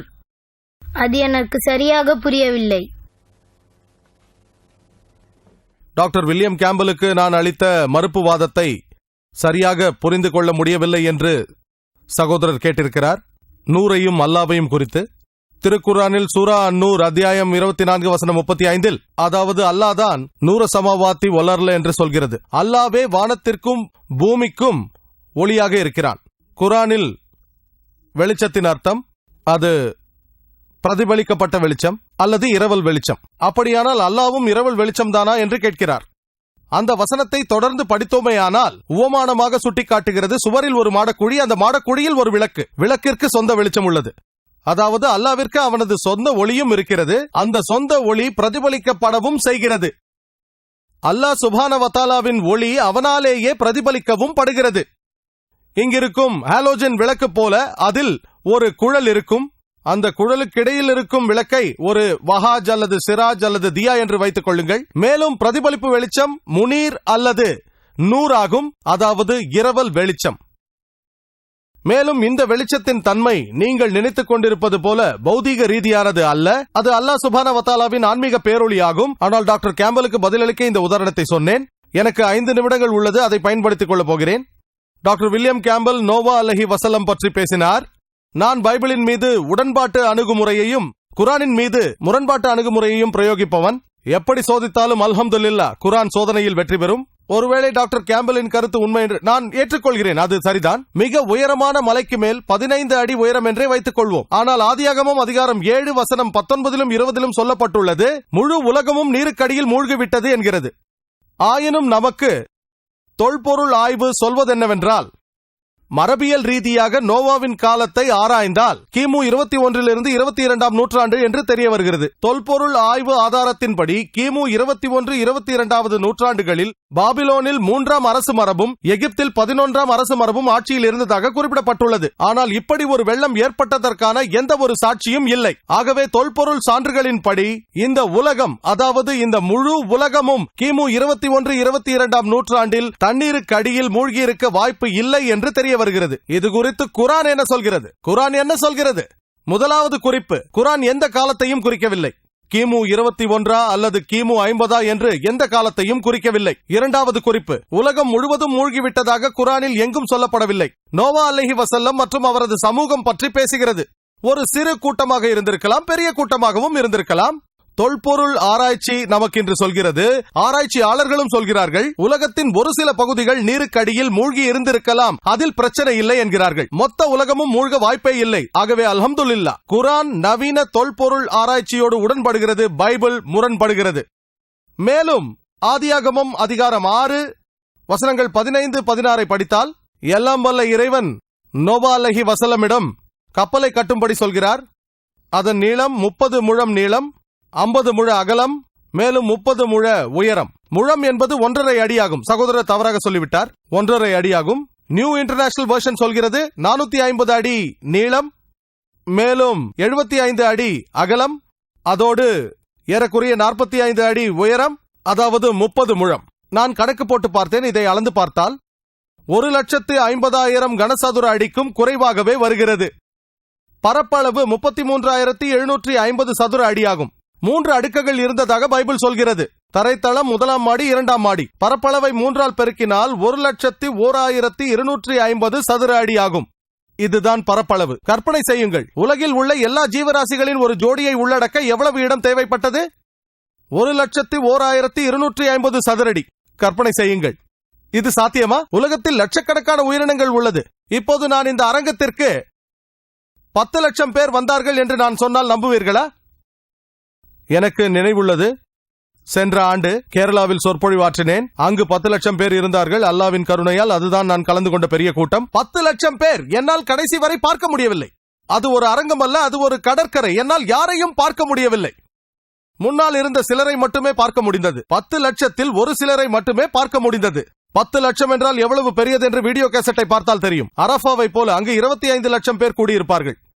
ஆனால் வெறும் 1,01,250 சதுர அடியில் அல்லது 1,50,000 முழ நீள பரப்பளவில் வாய்ப்பே இல்லை. அதற்கு மேலாக 40 நாட்கள் தங்கினார்களாம், உண்டார்களாம், மலஜலங்கள் கழித்தார்களாம். இந்த அரங்கத்தில் 10 லட்சம் பேர் வந்தார்கள் என்றால் நம்புவீர்களா? ஆகவே இது விஞ்ஞான முரண்பாடு. விஞ்ஞானத்தோடு அடியோடு முரண்படுகின்ற பல விஷயங்கள் பைபிளில் உண்டு. அடுத்த கேள்வியை பின்னால் இருக்கும் மைக்கிலிருந்து டாக்டர் கேம்பலிடம் கேட்க வேண்டும். டாக்டர் சாகிர், குரானில் தப்பு தவறுகள் இல்லை என்று தயவு நீங்கள் செஞ்சு மன்னிக்கணும். கூறினீர்கள். ஆனால் இந்த கேள்வியானது டாக்டர் கேம்பலுக்கு. சரி, உங்க வாய்ப்புக்கு அடுத்து காத்திருக்கிறோம். சகோதரர் டாக்டர் கேம்பலிடம் தான் கேட்க வேண்டும். எஸ், இது ஒரு கேள்வி மட்டுமல்ல, இது ஒரு பரிசோதனையும் கூட. டாக்டர் வில்லியம் கேம்பலுக்கு, நீங்கள் ஏன் உங்களை பரிசோதித்து பார்க்கக்கூடாது? அதாவது பைபிளில் சொல்லியபடி மார்க் 16 அதிகாரம் 17 மற்றும் 18 வசனங்களில் உள்ளபடி நீங்கள் ஓர் உண்மையான கிறிஸ்துவ விசுவாசி என்பதை மக்கள் மன்றத்தில் இப்பொழுதே நீங்கள் நிரூபித்து காட்டுங்கள்.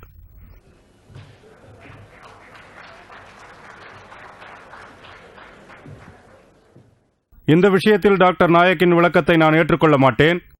தேவன் இயேசு அவர்களே தூண்டப்பட்டார். சாத்தான் சொன்னான், நீர் தேவனின் குமாரனாக இருந்தால் ஆலயத்திலிருந்து வெளியேறும் என்றான். இயேசு சொன்னார், உன்னுடைய தேவனை கர்த்தரை தூண்ட முடியாது. எனவே சரி, நான் நிச்சயமாக உங்கள் முன்னால் இந்த அற்புதத்தை செய்து காட்டுகிறேன் என்று சொன்னால் நான் கர்த்தரை தூண்டியவனாவேன். என் நண்பர் ஹேரி ரென்க்ளிஃப் அச்சோதனை மேற்கொள்வதாக சொன்னார். கொடுத்த வாக்கை நிறைவேற்றுவதற்காக கர்த்தர் மீது பொறுப்பை சாட்டிவிட்டு சென்றார். ஆனால் இது வித்தியாசமான சூழ்நிலை. நான் கர்த்தரை தூண்ட மாட்டேன். Thank you doctor Campbell. அடுத்த கேள்வி டாக்டர் ஜாகீர் நாயக்கிடம், பின்பக்கம் இருக்கும் சகோதரிகளிடமிருந்து. யார் அங்க உட்கார்ந்திருக்காங்களா? அவங்கள பின்பக்கம் ஓ, இருக்கும் அவருக்கு மைக்கில் இருந்து. பின்னாடி உட்கார்ந்திருக்கிற லேடிஸ் டாக்டர் நாய்க்கிடம் கேள்வி கேட்கலாம். சரி, என்னுடைய கேள்வி டாக்டர் ஜாகிர் நாய்க்கு. கிறிஸ்தவர்கள் கிறிஸ்துவ கோட்பாட்டை விஞ்ஞான ரீதியாக விளக்க இப்போது முற்பட்டிருக்கிறார்கள். தண்ணீரை உதாரணமாக காட்டுகிறார்கள். இதில் 3 நிலைப்பாடுகள்: திடம், திரவம், வாயு. அதாவது பனிக்கட்டி, தண்ணீர், நீராவி. அதுபோன்றே ஒரே கடவுள், அதுவே திருத்துவ கடவுள், பிதா, சுதன், பரிசுத்த ஆவி. இது விஞ்ஞான ரீதியாக எப்படி சரியாகும்? பதில் சொல்வதற்கு முன்னால் ஒன்று சொல்ல விரும்புகிறேன். தேவனை தூண்டக்கூடாது, தேவனை சோதிக்கக்கூடாது. இங்கு நாம் தேவனை சோதிக்கவில்லை, மனிதர்களை தான் சோதிக்கிறோம். தேவனை சோதிக்கக்கூடாது, இங்கு மனிதர்களை தான் சோதிக்கிறோம். தேவன் வாக்களிக்கிறார், உண்மையான விசுவாசி கொடிய விஷத்தை பருகினாலும் மரணமடைய மாட்டான் என்று. அவன் அந்நிய பாஷைகளில் பேசுவான் என்று. தேவன் சரியானவர் என்று தெரியும், அவரை சோதிக்கவில்லை. எல்லா விசுவாசிகளும் பேசுவதை அவர் பார்த்துக் கொள்வார். நீங்கள் விசுவாசியா இல்லையா என்று சோதிக்கிறோம். இப்பொழுது சகோதரியின் கேள்விக்கு வருவோம். அதாவது திருத்துவ கோட்பாட்டை விஞ்ஞான ரீதியாக நிரூபித்திட சிலர் முயற்சிக்கிறார்கள். தண்ணீர் 3 நிலைகளில் இருக்கக்கூடும் அல்லவா? திடம், திரவம், வாயு. பனிக்கட்டி, தண்ணீர், நீராவி போல. அதுபோன்றே தேவனுக்கும் 3 அம்சங்கள் உண்டு: பிதா, குமாரன், பரிசுத்த ஆவி. இதற்கு என்ன பதில் சொல்ல? விஞ்ஞான பூர்வமாக இது சரியா? தண்ணீர் 3 நிலைகளில் இருக்கும் என்று நான் ஏற்றுக்கொள்கிறேன். திடமாக, திரவமாக, வாயுவாக, பனிக்கட்டி, தண்ணீர், நீராவி. ஆனால் விஞ்ஞான ரீதியாக இதுவும் தெரியும், தண்ணீரின் சேர்மானங்கள் அப்படியே இருக்கும். H2O, 2 அணு ஹைட்ரோஜன், 1 அணு ஆக்சிஜன். இது ரசாயன விளக்கம். இந்த சேர்மானங்கள் அப்படியே இருக்கும், உருவங்கள் மற்றும் மாறிவிடும், அதில் எந்த பிரச்சனையும் இல்லை. இப்போது திருத்துவத்தை பற்றி பார்ப்போம். திருத்துவம் என்றால் என்ன? பிதா, குமாரன், பரிசுத்த ஆவி. உருவம் மாறும் என்கிறார்கள். ஒரு வாதத்திற்காக அதை ஏற்றுக்கொள்வோம். ஆனால் சேர்மானங்கள் மாறுமா? தேவனும் பரிசுத்த ஆவியும் ஆவி சார்ந்தவை. மனித இனத்தவர் தசை எலும்புகள் கொண்டு உருவாக்கப்பட்டவர். அவை ஒன்றல்ல. மனிதன் உயிர் வாழ சாப்பிட வேண்டும், தேவன் உயிர் வாழ சாப்பிட தேவையில்லை. அவர்கள் ஒன்றல்ல. இதற்கு இயேசு கிறிஸ்து அலைஹி வஸல்லம் அவர்களே சாட்சியாக இருக்கிறார். லூக்கா சுவிசேஷம் அதிகாரம் 24 வசனங்கள் 36 39 வரை இயேசு சொல்கிறார், நான் தான் என்று அறியும்படி என் கைகளையும் கால்களையும் பாருங்கள், என்னை தொட்டு பாருங்கள். ஒரு ஆவிக்கு மாம்சமும் எலும்பும் இருக்காதென்றார். என் கைகளையும் என் கால்களையும் பாருங்கள் என்றார். என்னை தொட்டு பாருங்கள் என்றார். ஒரு ஆவிக்கு மாம்சமும் எலும்பும் இருக்காதென்றார். தன் கைகளை காட்டினார். அவர்கள் பார்த்தார்கள், சந்தோஷப்பட்டார்கள். மேலும் அவர் புசிப்பதற்கு ஏதாவது இருக்கிறதா என்று கேட்டார். அவர்கள் பொரித்த மீனையும் தென்கூட்டு துணிக்கையையும் கொடுத்தார்கள். அதை அவர் புசித்தார். எதை நிரூபிக்க? தான் தேவன் என்றார். தான் தேவன் இல்லை என்று நிரூபிக்க. அதை அவர் சாப்பிட்டார். அவருக்கு மாமிசமும் எலும்பும் இருந்தது. ஆவிக்கு மாமிசமும் எலும்பும் இருக்காது. ஆகவே பிதா, குமாரன், பரிசுத்த ஆவி, அதாவது இந்த ஒருங்கிணைந்த திருத்துவமானது எல்லாம் வல்ல இறைவன் ஆக முடியாது என்பது விஞ்ஞான பூர்வமாக நிரூபணமாகிறது. மேலும் திருத்துவம் என்ற கோட்பாடு, திருத்துவம் என்ற வார்த்தை பைபிளில் எங்குமே சொல்லப்படவில்லை. திருத்துவம் என்ற வார்த்தை பைபிளில் இல்லை, ஆனால் குரானில் உள்ளது. திருக்குரான் சூரா அன்-நிசா அத்தியாயம் 4 வசனம் 171 இறைவன் மூவர் என்று சொல்லாதீர்கள். அப்படி சொல்வதை விட்டுவிடுங்கள், அதுவே நல்லது. மேலும் திருத்துவம் பற்றி சூரா அல் மைதா அத்தியாயம் 5 வசனம் 73 சொல்கிறது, லகத் கஃபர அல்லதீன காலு இன்னல்லாஹு சாலிசு ஸலாஸா. நிச்சயமாக அல்லாஹ் மூவரில் ஒருவன்தான் என்று கூறுபவர்கள் நிராகரித்தவர்களாக ஆகிவிட்டார்கள். இயேசு கிறிஸ்து, அவருக்கு சாந்தி உண்டாகட்டும், தன்னை தேவன் என்று சொல்லிக் கொள்ளவே இல்லை. அதனால்தான் திருத்துவ கோட்பாடு பைபிளில் இல்லை. திருத்துவத்திற்கு மிக அருகாமையில் வருகின்ற ஒரு வசனம் 1 யோவான் 5 அதிகாரம் 7 வசனத்தில் சொல்கிறது, பரலோகத்தில் சாட்சியாயிருக்கிறவர்கள் மூவர், பிதா, வார்த்தை, பரிசுத்த ஆவி என்பவர்களே, இம்மூவரும் ஒருவரே. ஆனால் இதன் மெய்த்தன்மை பற்றி 32 பேரறிஞர்கள் ஆராய்ந்தார்கள். கிறிஸ்தவ அறிஞர்கள், மிக திறமையானவர்கள், 50 வெவ்வேறு திருச்சபைகளின் ஆதரவை பெற்றிருந்தவர்கள். அவர்கள் சொல்கிறார்கள், இந்த வசனமானது, அதாவது 1 யோவான் அதிகாரம் 5 வசனம் 7, இது திணிக்கப்பட்ட, புனைக்கப்பட்ட, இட்டுக்கட்டப்பட்ட பைபிளிலிருந்து விலக்கப்பட்ட வசனமாகும் என்கிறார்கள். இயேசு கிறிஸ்து, அவருக்கு சாந்தி உண்டாகட்டும், தான் தேவன் என்று சொல்லவே இல்லை. நான் தான் தேவன் என்று இயேசு கிறிஸ்து சொன்னது போல ஒட்டுமொத்த பைபிளிலும் ஒரு வசனம் கூட இல்லை. நான் தேவன், என்னை வணங்குங்கள் என்று அவர் சொல்லவே இல்லை. அதற்கு மாறாக யோவான் சுவிசேஷம் அதிகாரம் 14 வசனம் 28 இயேசு கிறிஸ்து சொல்கிறார், என் பிதா என்னிலும் பெரியவராய் இருக்கிறார். யோவான் சுவிசேஷம் அதிகாரம் 10 வசனம் 29, என் பிதா எல்லோரிலும் பெரியவராய் இருக்கிறார். மத்தேயு சுவிசேஷம் அதிகாரம் 12 வசனம் 28, நான் தேவனுடைய ஆவியினாலே பிசாசுகளை துரத்துகிறபடியால். லூக்கா சுவிசேஷம் அதிகாரம் 11 வசனம் 20, நான் தேவனுடைய விரலினாலே பிசாசுகளை துரத்துகிறபடியால். யோவான் சுவிசேஷம் 5 அதிகாரம் வசனம் 30, நான் என் சுயமாய் ஒன்றும் செய்கிறதில்லை.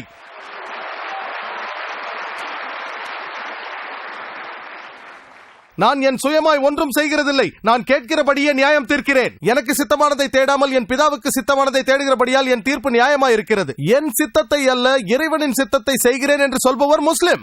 முஸ்லிம் என்றால் இறைவனுக்கு முழுமையாக அடிபணிபவன். என்னுடைய சித்தம் அல்ல, தேவனின் சித்தம் என்று இயேசு கிறிஸ்துவே சொல்லியிருக்கிறார். அவர் ஒரு முஸ்லிம். மேலும் அவர் அல்ஹம்துலில்லாஹ் இறை தூதர்களில் வலிமையான தூதராக இருந்தார். நாங்கள் நம்புகிறோம். ஆண் தொடர்பு இல்லாமலே அவர் பிறந்தார் என்ற அற்புதத்தை நம்புகிறோம். இறைவனின் அனுமதியோடு இறந்தவர்களை உயிர்ப்பித்தார் என்று நம்புகிறோம். இறைவனின் அனுமதியோடு குருடர்களையும் குஷ்டரோகிகளையும் குணப்படுத்தினார் என்று நம்புகிறோம். இறைவனின் ஒரு மகத்துவம் மிக்க இறை தூதர் என்று அவரை நாங்கள் மதிக்கிறோம். ஆனால் அவர் தேவன் அல்ல, திருத்துவத்தின் அம்சமும் அல்ல. சொல்ல போனால் திருத்துவம் என்று ஒன்று இல்லவே இல்லை. குர்ஆன் சொல்கிறது, அல்லாஹ் ஒருவனே, இரண்டாவது இல்லை. அடுத்த கேள்வியை கேட்பதற்கு முன்னால் தங்களிடம் ஒரு வேண்டுகோள். நான் ஏற்கனவே கூறியது போல் பெண்கள் வரிசையிலே நிற்க வேண்டும். அப்படி நிற்கவில்லை என்றால் கேள்விகள் கேட்பது தாமதமாகிவிடும். யாரும் தவறாக எண்ண வேண்டாம். பேச்சாளர்களின் பெயரை ஏற்கனவே நாங்கள் மைக்கில் ஒட்டி இருக்கிறோம். சரி, தாய்மார்கள் விரும்பினால் முன்னால் உள்ள மைக்கையே பயன்படுத்திக் கொள்ளட்டும்.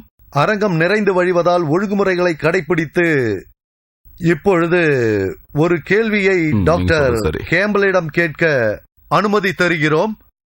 பிறகு ஜாகீர் அவர்களிடம் கேள்வி கேட்க விரும்பும் சகோதரர்கள் இனி பின்னால் உள்ள மைக்கை பயன்படுத்திக் கொள்ளவும். அதேபோல் சகோதரிகள் முன்னால் உள்ள மைக்கை டாக்டர் வில்லியம் கேம்பலுக்கும் பின்னால் இருக்கும் மைக்கு டாக்டர் ஜாகீருக்கும். அங்கு இருப்பவர்கள் ஜாகீரிடம் கேள்வி கேட்கத்தானே? சரி, இங்கு நிற்பவர்கள் கேம்பலிடம் கேள்வி கேட்கத்தானே?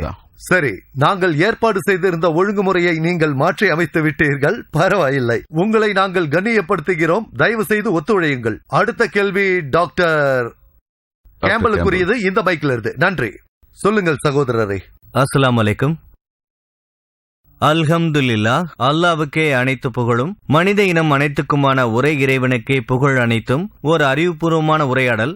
மனித இனம் சம்பந்தப்பட்ட அனைத்து மனிதனுக்குரிய ஒரு மகத்தான தலைப்பில் ஒரு அருமையான விவாதம் இங்கு நடைபெற்றிருக்கிறது. அதை கேட்பதற்காகவே நாம் அனைவரும் இங்கு குழுமி இருக்கின்றோம்.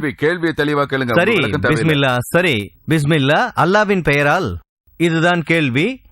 இன்று இரவு நாம் பயன்பெறுவதற்காகவே கூடியிருக்கின்றோம். ஆகவே நான் டாக்டர் கேம்பல் மற்றும் அவருடைய கிறிஸ்தவ நண்பர்களை நான் ஒன்று கேட்க விரும்புகின்றேன்.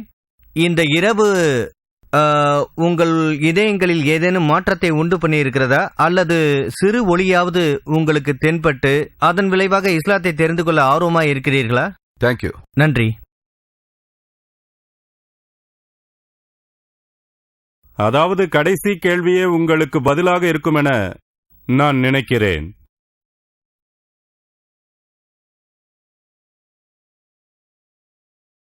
இயேசு தன்னை தேவன் என்று ஒரு இடத்திலும் சொல்லவில்லை என்று டாக்டர் நாயக் சொன்னார்.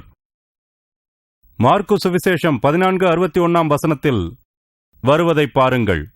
அவரோ ஒரு உத்தரவும் சொல்லாமல் பேசாதிருந்தார். பிரதான ஆசாரியன் அவரை நோக்கி, நீ தேவனுடைய குமாரனாகிய கிறிஸ்துதானா என்று கேட்டான். அதாவது நீர்தானே தேவனின் குமாரனாகிய கிறிஸ்து என்று கேட்டான். அதற்கு இயேசு சொல்கிறார், நானேதான். நானே தேவனின் குமாரன் என்று சொல்லிவிட்டாரே.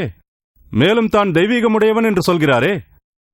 மேலும் பைபிள் தெளிவாகவே பேசுகிறது. டாக்டர் நாயக் தன் வாதத்திற்கு சாதகமான இயேசுவின் மனித வடிவம் சம்பந்தப்பட்ட அந்த வசனங்களை மட்டுமே குறிப்பிட்டுள்ளார்.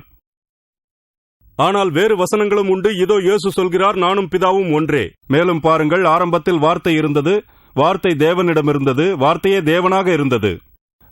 அதோடு தேவனே மாமிசமாகி நம் மத்தியில் வாழ்ந்தார். இயேசுவின் ஞான ஸ்நானத்தில் பிதா பேசுகிறார், இதுவே என்னுடைய பாசத்திற்குரிய குமாரன். இயேசு அங்கே இருந்தார். பரிசுத்த ஆவி இறங்கியது. பிதா, சுதன், பரிசுத்த ஆவி, இவற்றையெல்லாம் நம்மால் மறக்கவே முடியாது. அது மட்டுமல்லாமல் இப்போது என்னுடைய நண்பர் இந்த கேள்வியை என்னிடத்தில் கேட்டார். நாம் நிறைய விஷயங்களை கற்றுக்கொண்டிருக்கிறோம், நிறைய விஷயங்களை இன்னும் கற்றுக்கொள்ள நான் ஆசைப்படுகிறேன். ஆனால் நான் இன்னும் என்ன நினைக்கிறேன் என்றால், முகம்மது வருவதற்கு 600 ஆண்டுகளுக்கு முன்னரே வந்துவிட்ட 500 சாட்சிகள் இயேசு மரித்த பிறகு உயிர்த்தெழுந்ததை கண்டார்களே, அந்த சாட்சிகளே எனக்கு போதுமானது. நன்றி. பின்புறம் டாக்டர் ஜாகீரிடம் கேட்கலாம். கேளுங்கள் சகோதரி. திருக்குரானின் பிரபஞ்சங்களை பற்றிய கருத்துக்களை போலியான வாதங்களை கொண்டு ஐயத்திற்கு உள்ளாக்க டாக்டர் கேம்பல் முயன்றார். நீங்கள் அவருடைய குற்றச்சாட்டுகளுக்கு சரியான பதிலடி தந்தீர்கள். எனினும் பூமியின் வடிவம் பற்றிய பைபிளின் கருத்து பற்றியும் அதை ஒட்டிய இதர விஷயங்களை பற்றியும் நீங்கள் குறிப்பிடவில்லை.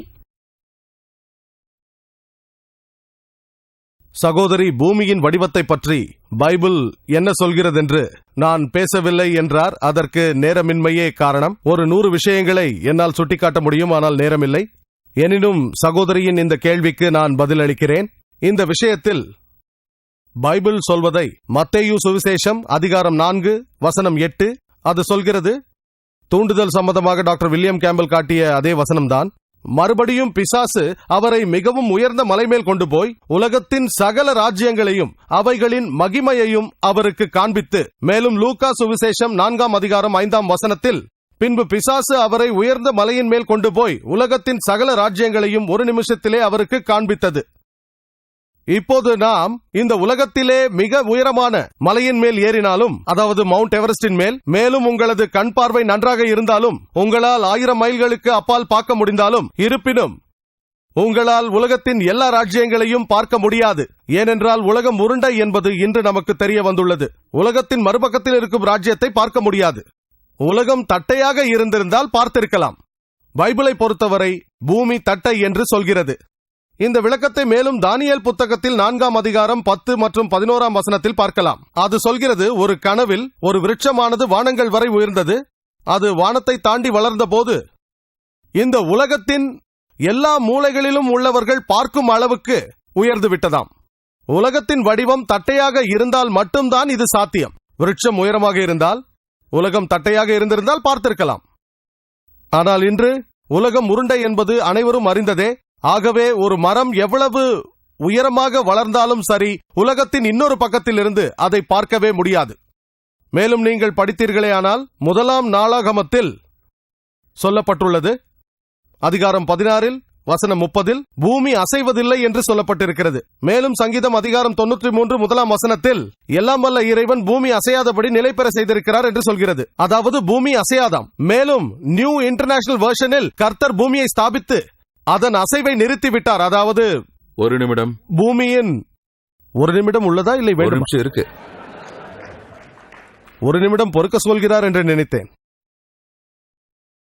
தனது பேச்சில் டாக்டர் வில்லியம் கேம்பல் இயேசு கிறிஸ்து பைபிளில் பல இடங்களில் தானே தேவன் என்று சொன்னதாக சொல்லியிருக்கிறார். பிரதான மதங்களில் கடவுள் கோட்பாடு என்ற என்னுடைய வீடியோ கேசட்டை பாருங்கள். இது சம்பந்தமான எல்லா மேற்கோள்களும் பதில்களும் அதில் உள்ளது. இப்போதைக்கு அவர் வைத்த வாதங்களுக்கு மட்டும் பதில் சொல்கிறேன். நானும் என் பிதாவும் ஒன்றே, யோவான் 10 அதிகாரம் 30 வசனத்திலும், ஆரம்பத்தில் வார்த்தை இருந்தது, யோவான் 1 அதிகாரம் 1 வசனத்திலும், வசனங்களை ஆராய்ந்து பார்த்தால் இயேசு கிறிஸ்து தான் தேவன் என்று ஒருபோதும் சொல்லவில்லை என்பது தெரிய வரும். வெளியில் இருக்கும் எனது வீடியோ கேசட்டை வாங்கி பாருங்கள். பிரதான மதங்களில் கடவுள் கோட்பாடு, மேலும் இஸ்லாம் மற்றும் கிறிஸ்தவ மதத்தின் ஒற்றுமைகள், அதில் இயேசு கிறிஸ்து ஒருபோதும் தான் தேவன் என்று சொல்லவில்லை என்று தெரியும். நேரம் முடிந்தது. நன்றி. அடுத்த கேள்வி சகோதரிகளிடமிருந்து டாக்டர் வில்லியம் கேம்பலுக்கு. நீங்கள் அந்த விஷ பரீட்சை பற்றி சொன்னீர்கள். ஒரு உண்மையான விசுவாசி விஷத்தை குடித்தாலும் சாக மாட்டான் என்றெல்லாம் சொன்னீர்கள். அப்படி என்றால் ரஸ்புதீனை பற்றி என்ன சொல்கிறீர்கள்?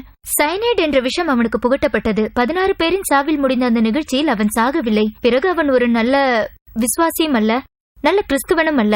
நல்ல கிறிஸ்துவன் தான் விஷத்தால் சாக மாட்டான் என்றால் மகா கெட்ட ரஸ்புதீனையும் விஷம் பாதிக்கவில்லையே, அது எப்படி? நன்றி. நான் விளக்க வேண்டிய அவசியமே இருப்பதாக எனக்கு தோன்றவில்லை. அதாவது ரஸ்புதீன் ஒரு கிறிஸ்துவனே இல்லை. பைபிளில் வந்த அந்த வசனத்திற்கும் ரஸ்புதீன் நிலைப்பாட்டுக்கும் எந்தவித சம்பந்தமும் இல்லை. இயேசு தேவன் இப்படி நாம் வரிசையில் நின்று விஷப்பரீட்சை செய்து பார்க்க வேண்டும் என்று நாடவில்லை. இது தேவனை சோதிப்பதற்கான ஒரு பரீட்சை அல்ல. டாக்டர் கேம்பல் மைக் பொசிஷன்ல வைக்கல. மன்னிச்சிருங்க. இது தேவனை சோதிப்பதற்கான ஒரு பரீட்சை அல்ல. இப்படியெல்லாம் நடக்கும் என்று தேவன் தான் சொல்கிறார். மற்றொரு உதாரணமும் உண்டு. பவுல் சென்ற கப்பல் உடைகிறது. அது கிரீப் என்ற இடம் என்று நான் நினைக்கிறேன். அங்குதான் அவர் கரையேறினார். அங்கு நெருப்பு மூட்டுவதற்காக விறகு திரட்டிய போது ஒரு பாம்பு அவரை கடித்து விட்டது. ஆனால் ஒன்றும் நடக்கவில்லை.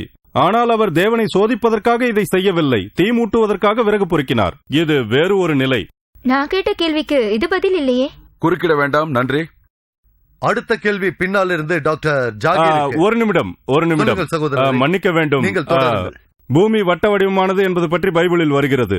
எசாயா 40ஆம் அதிகாரம் 22ஆம் வசனத்தில் அவர் பூமியின் உருண்டையின் மேல் வீற்றிருக்கிறவர் என்று வருகிறது. தேங்க்யூ. அடுத்து பின்பக்கம் இருப்பவர்கள் டாக்டர் நாய்க்கிடம் கேட்கலாம். டாக்டர் ஜாகீரிடம். டாக்டர் ஜாகீர், குர்ஆனில் நீங்கள் தப்பு தவறுகள் கிடையாது என்று சொன்னீர்கள். என்னால் குர்ஆனில் 20க்கும் மேற்பட்ட இலக்கண பிழைகளை உங்களுக்கு காட்ட முடியும். அதில் சிலவற்றை நான் இப்போது உங்களுக்கு கூறுகிறேன்.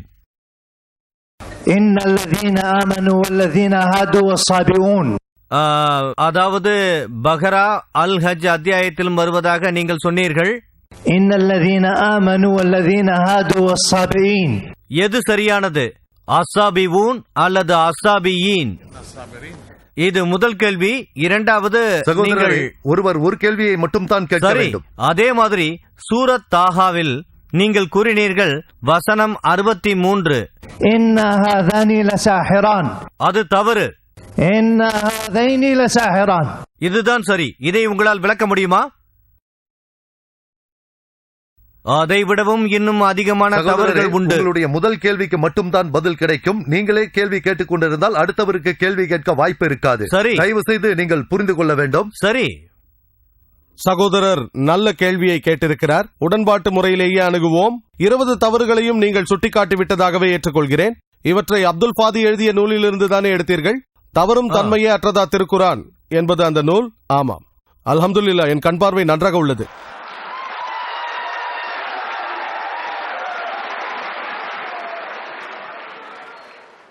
நான் அந்த 20 தவறுகளுக்குமே பதில் சொல்கிறேன்.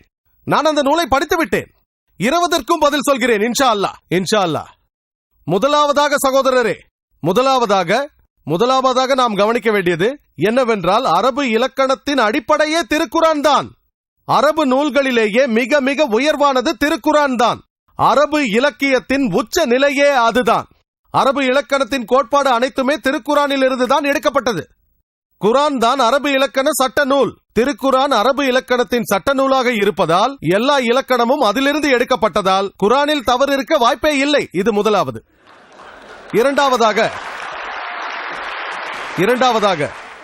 இரண்டாவதாக ஒரு அளவுகோலை எடுத்து அதில் எல்லா அளவுகளும் இருக்கும்.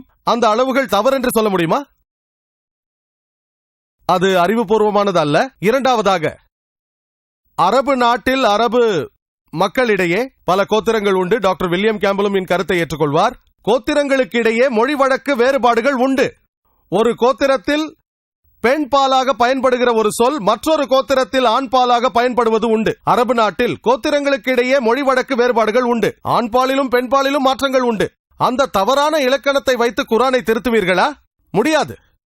மேலும் குரானின் இசையார்ந்த இனிய நடை மிக உயர்ந்தது, மிக மிக உயர்ந்தது, எல்லாவற்றையும் விட உயர்வானது. மேலும் இன்டர்நெட்டில் பாருங்கள், பல புத்தகங்கள் உள்ளன. 12 இலக்கண பிழைகள், 21 இலக்கண பிழைகள், அப்துல் ஃபாதி சொல்வது போல 20 இலக்கண பிழைகள் என்றெல்லாம் சுட்டிக்காட்டியுள்ளார்கள். இதையெல்லாம் சுட்டிக்காட்டியது கிறிஸ்தவர்களா? யார் சுட்டிக்காட்டியது?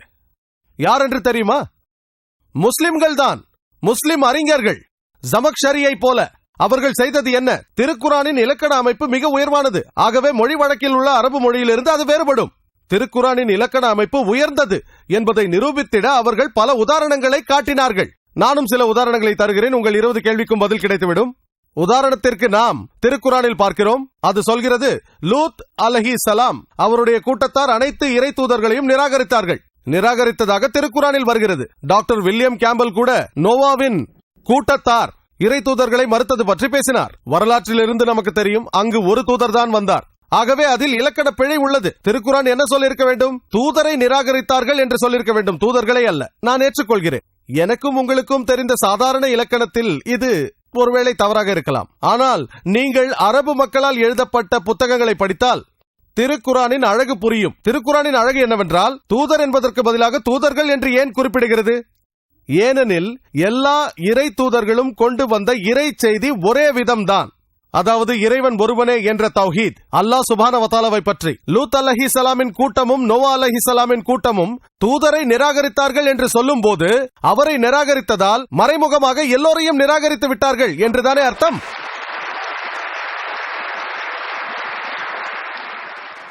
அதன் அழகை பாருங்கள், தெள்ளிய நடையை பாருங்கள். அல்ஹம்துலில்லாஹ். இதை பிழை என்று நீங்கள் நினைக்கலாம், ஆனால் அது பிழை அல்ல. அதேபோல் அனில் சுரூஷ் போன்றவர்கள் திருக்குரானில் குன் ஃபயகுன் ஆகுக என்பான், அது ஆகிவிடும். அது குன் ஃபக்கானா ஆகுக என்றான், ஆகிவிட்டது. கடந்த காலத்தை குறிக்கும் போது குன் ஃபக்கானா என்று சொல்ல வேண்டும், ஏற்றுக்கொள்கிறேன். ஆனால் குன் ஃபயகுன் அதைவிட உயர்ந்தது. அதாவது அல்லாஹ் ஆகுக என்றான், ஆகுக என்கிறான், ஆகுக என்பான். கடந்த காலம், நிகழ்காலம், வருங்காலத்தை குறிக்கிறது. டாக்டர் ஜாகிர் நாயக். அடுத்த கேள்வி முன்னால் இருக்கும் சகோதரர்களிடமிருந்து டாக்டர் வில்லியம் கேம்பலுக்கு. டாக்டர் கேம்பல் அவர்களே, தங்களுக்கு என் நெஞ்சார்ந்த கேள்வி. கிறிஸ்துவத்தை பற்றி நான் மேலும் அறிந்து கொள்வதற்காக. யோவான் ஞானஸ்தானகனால் ஞானஸ்தானம் செய்யப்பட்ட இயேசு கிறிஸ்து 3 ஆண்டுகள் மட்டும்தானே தெய்வீக திருப்பணியாற்றினார். ஆக கிறித்துவத்தில் கடவுளுக்கு அடுத்தபடி 2வது வலிய சக்தியாகிய தேவகுமாரனாகிய இயேசுவின் 27 அல்லது 28 ஆண்டுகால வாழ்க்கையில் அவர் ஆற்றிய முக்கிய பணிகள் வேறு என்னென்ன உண்டு? கொஞ்சம் பொறுங்க டாக்டர் கேம்பல். இந்த கேள்வி இன்றைய தலைப்புக்கு அப்பாற்பட்டது. அதனால இந்த கேள்விக்கு பதில் அளிக்க முடியாது. அடுத்த சகோதரர் கேள்வி கேட்கட்டும். நீங்க கேட்கலாம். தன்னுடைய பேச்சின் துவக்கத்தில் டாக்டர் கேம்பல் திருக்குர்ஆனின் 18வது அத்தியாயமாகிய குகை அத்தியாயத்தில் வருகின்ற துல்கர்னன் என்பவர் மகா அலெக்சாண்டர் என்று நீங்கள் கூறினீர்கள். அதற்கான ஆதாரம் உங்களிடம் உள்ளதா? நான் அதை யூசப் அலியினுடைய விளக்க உரையில்தான் படித்தேன். இப்போது அது அலெக்சாண்டரா இல்லையா என்பது பிரச்சனை இல்லை. கலங்கலான இருண்ட தண்ணீரில் சூரியன் மறைவதாக அந்த வசனத்தில் வருகிறதே, அதுதான் தவறு என்பதே என்னுடைய வாதம். நன்றி டாக்டர் கேம்பல். அடுத்த கேள்வி டாக்டர் ஜாகீர் அவர்களுக்கு சகோதரியிடமிருந்து. எனக்கு அந்த பைபிள் வசனம் சரியாக ஞாபகம் இல்லை.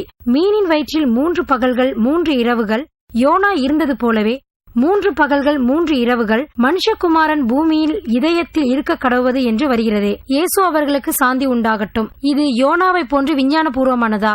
சகோதரி குறிப்பிட்ட பைபிள் வசனம் மத்தேயு சுவிசேஷம் 12ஆம் அதிகாரம் 38 40 வரையிலான வசனங்களாகும். அப்போது அங்கிருந்தவர்கள், போதகரே, உம்மால் ஒரு அடையாளத்தை காண விரும்புகிறோம் என்றார்கள். அதற்கு இயேசு கிறிஸ்து பதிலளிக்கிறார், இந்த பொல்லாத விபச்சார சந்ததியார் அடையாளத்தை தேடுகிறார்கள், ஆனால் யோனாவின் அடையாளத்தை தவிர வேறு அடையாளத்தை தர முடியாது. எப்படி யோனா ஒரு மீனின் வயிற்றில் 3 நாட்களும் 3 இரவுகளும் இருந்தாரோ, அதேபோல் மனுஷகுமாரன் பூமியின் இருதயத்தில் 3 நாட்களும் 3 இரவுகளும் இருப்பார். யோனாவின் அடையாளம். இயேசு கிறிஸ்து அலைஹி வஸல்லம் ஒரே கூடையில் அவரது எல்லா முட்டைகளையும் வைக்கிறார். யோனாவின் அடையாளத்தை நாம் பார்க்கிற போது, யோனாவின் புத்தகம் 2 பக்கங்களுக்கும் குறைவானது. இங்கிருக்கும் அனைவருக்கு அது தெரியும். யோனா 3 நாட்கள் 3 இரவுகள் இருந்ததை ஆராய்ந்தால், ஆனால் இயேசு கிறிஸ்து சிலுவையில் அறையப்பட்டதாக சுவிசேஷங்கள் சொல்கின்றது. சிலுவையில் அறையப்பட்டாராம் என்று அவர்கள் சொல்கிறார்கள். சரி, இருக்கட்டும். அந்த நேரத்தில் அவர் சிலுவையிலிருந்து இறக்கப்பட்டு கல்லறைக்குள் வைக்கப்படுகிறார். பிறகு ஞாயிற்றுக்கிழமை அதிகாலையில் கல்லறையின் மேலிருந்த மூடி நகர்த்தப்பட்டு கல்லறை காலியாக இருந்தது. ஆகவே இயேசு கிறிஸ்து வெள்ளிக்கிழமை இரவு கல்லறையில் இருந்தார். வெள்ளிக்கிழமை இரவு இருந்தார், ஒரு இரவு. பிறகு சனிக்கிழமையும் இருந்தார், ஒரு நாள் ஒரு இரவு. பிறகு சனிக்கிழமை இரவும் இருந்தார். ஆகவே 2 இரவுகள் ஒரு பகல், 2 இரவுகள். ஞாயிறு அன்று கல்லறை காலியாக இருந்தது. ஆகவே இயேசு கிறிஸ்து 2 இரவுகளும் ஒரு பகலும் தான் இருந்தார். 3 நாட்கள் 3 இரவுகள் அல்ல. இதற்கு டாக்டர் கேம்பல் தனது புத்தகத்தில் பதில் சொல்கிறார்.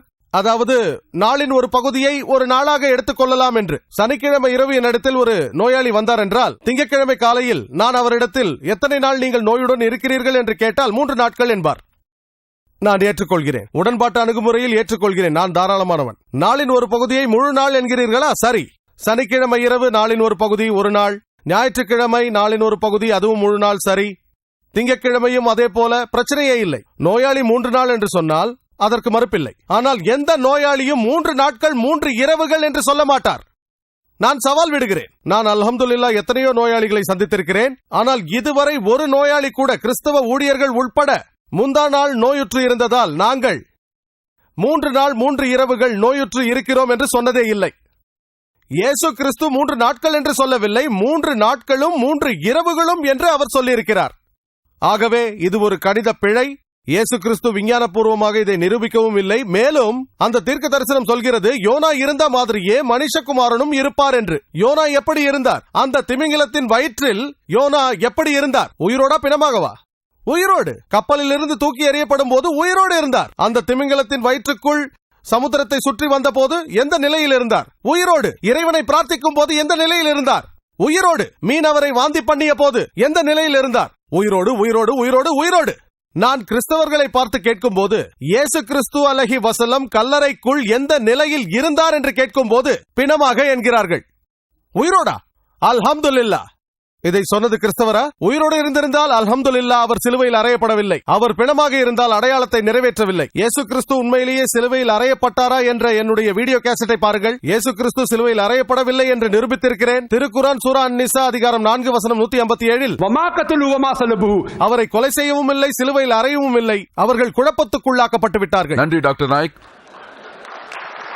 அடுத்த கேள்வி டாக்டர் வில்லியமுக்கு. டாக்டர் கேம்பல் அவர்களே, தாங்கள் ஒரு நவீன மருத்துவர் என்ற முறையில் பைபிளில் குறிப்பிடப்பட்டுள்ள மருத்துவம் சம்பந்தப்பட்ட விளக்கங்களை உங்களுடைய மறுப்புரையில் எதிர்பார்த்தேன். ஆனால் நீங்கள் தரவில்லை. உதாரணமாக, தொற்றுநோய் தடுப்புக்காக இரத்தத்தை வீடெங்கிலும் தெளிப்பது, விபச்சாரத்தை கண்டுபிடிக்க உப்பு தண்ணீர் சோதனை மற்றும் ஆண் குழந்தையை விட பெண் குழந்தையை பிரசவித்த ஒரு தாய் 2 மடங்கு அதிக காலம் அசுத்தமாக இருப்பது, இதை பற்றிய உங்கள் விளக்கம் என்ன?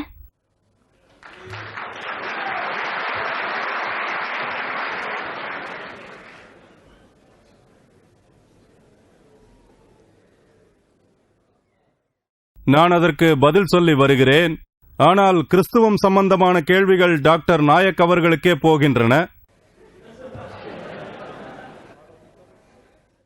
அதாவது, அடுத்த நாள் ஆயத்தப்படுத்திய பிறகு பிரதான ஆசாரியனும் பரிசேயர்களும் பிலாத்தோடு இருந்தனர். அவர்கள் சொன்னதாவது, ஐயா, எங்களுக்கு நினைவுக்கு வருகிறது. அவர் எங்களிடத்தில் சொன்னதாவது, 3 நாட்களுக்கு பிறகு மீண்டும் நான் எழுந்திருக்க கடவேன். ஆகவே தண்ணீர் தாருங்கள், 3வது நாள் வரை சமாதியை பத்திரப்படுத்த வேண்டும். அவர்கள் இந்த வார்த்தையைத்தான் மாற்றி மாற்றி பயன்படுத்துகிறார்கள். என்னை பொறுத்தவரையில் இந்த வார்த்தைகள் எல்லாம் 3ஆம் நாள், 3வது நாளைக்கு பிறகு என்பதெல்லாம் இயேசுவுக்கு அவருடைய கல்லறையில் நடந்த நிகழ்வுக்கு சமமானவை. மற்றொரு விஷயம், பிறகு அவர் உயிர்த்தெழுதல். வேறொரு விஷயமும் உண்டு. வியாழன் இரவு அவர் கைது செய்யப்பட்ட போது, கொஞ்ச நேரம் அமைதியா இருங்க, சத்தம் போடாதீங்க, பொறுமையா கேளுங்க. வியாழக்கிழமை, மேலும் வியாழனுக்கு பிறகு அவர் கைது செய்யப்பட்ட போது அவர் சொன்னார், எனது நேரம் வந்துவிட்டது, அதனால் நான் அதை 3 பகல்கள் 3 இரவுகளாக கணக்கிடுகிறேன். பைபிளில் இந்த விஷயங்களைப் பற்றி இப்போது நீங்கள் என்னிடம் கேட்கிறீர்கள். நான் பைபிள் தேவனால் எழுதப்பட்டது என்று விசுவாசிக்கிறேன். அவ்வார்த்தைகள் தேவனால் வைக்கப்பட்டது என்று நம்புகிறேன். அதனால் நான் என்ன நினைக்கிறேன் என்றால், தேவனுடைய வார்த்தைகளுக்கெல்லாம் என்னால் எப்படி பதில் சொல்லிக் கொண்டிருக்க முடியும்? மைக்கில் கேள்வி கேட்பவர்களின் இறுதி கேள்வி. சரி சகோதரரே, டாக்டர் ஜாகீரிடம் கேளுங்கள். அதன் பிறகு காகிதத்தில் வந்த கேள்விகளுக்கு பதில் அளிக்கப்படும். இதுதான் கடைசி கேள்வி. நேரம் இல்லை, அதனால் மன்னித்துக் கொள்ளுங்கள். ஓகே டாக்டர் ஜாகீருக்கு. அஸ்ஸலாமு அலைக்கும். என்னுடைய பெயர் அஸ்லாம் ரஹூப். நான் ஒரு மாணவன். இப்போது உயிரியல் பாடம் படித்துக் கொண்டிருக்கிறேன். உயிர்களின் பரிணாம வளர்ச்சி பற்றி எனது ஆசிரியர் இப்போது எனக்கு பாடம் நடத்தி கொண்டிருக்கிறார். இது பற்றி குரானின் விளக்கம் என்ன என்பதுதான். பரிணாமமா படைப்பா?